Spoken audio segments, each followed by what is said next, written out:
Has an incredible life for you. He really does. But you ain't going to get there if you give up.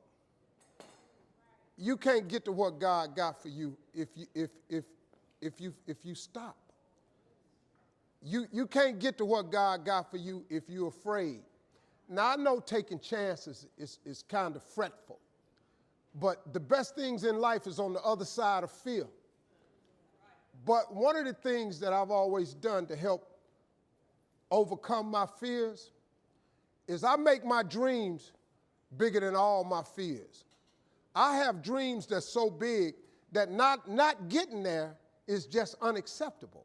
It doesn't make any sense for you not to have the life that you dream of. It does not make any sense. God really does want to use you as an example of what he can do. You just got to volunteer. But you got to be willing to go through something to get to it. Success ain't free. They ain't passing out money, man. Ain't nobody sending none to your house. That ain't how this works. You got to go get it. But in order to go get it, you got to want something. You got to have vision boards. You got to have stuff you dream about. You got to have this stuff written down. That being successful is not an accident. Hey, man, stop thinking, man, that your life is over because you're a certain age. Who are you to determine? You know what I can't stand when I hear Christians say, well, I guess it was the Lord's will. If it was the Lord's will, I would have had some money by now. No, you can't dump that on God. God's will is that you prosper. That's his will. Now, the fact that you done made some adverse decisions to stop your prosperity train from happening, don't dump that on him.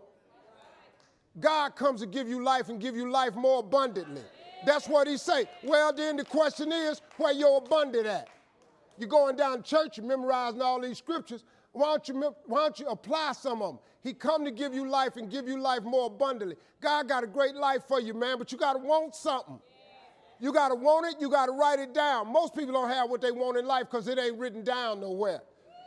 But you go to church and heard that scripture, but I guess you thought they wasn't talking to you.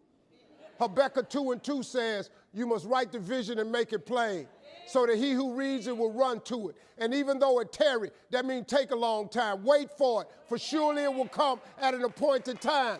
That's a scripture.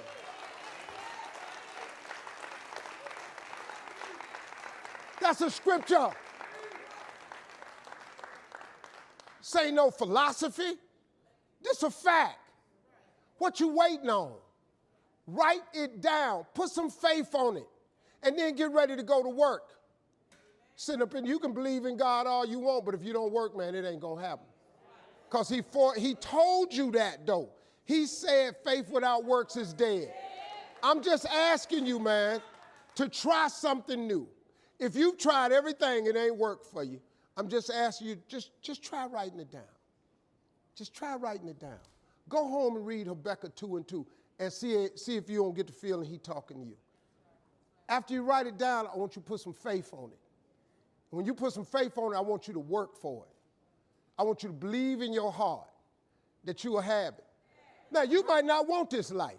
You might not want what it takes to get here. But if you want this life, you got to put in your work. You got to put it in. You got to stay prayerful. You got to never give up. You got to talk to God every day. Now, if that ain't what you want to do, then good luck. You keep doing what you've been doing, you're going to keep getting what you've been getting. I would try something else if I was y'all.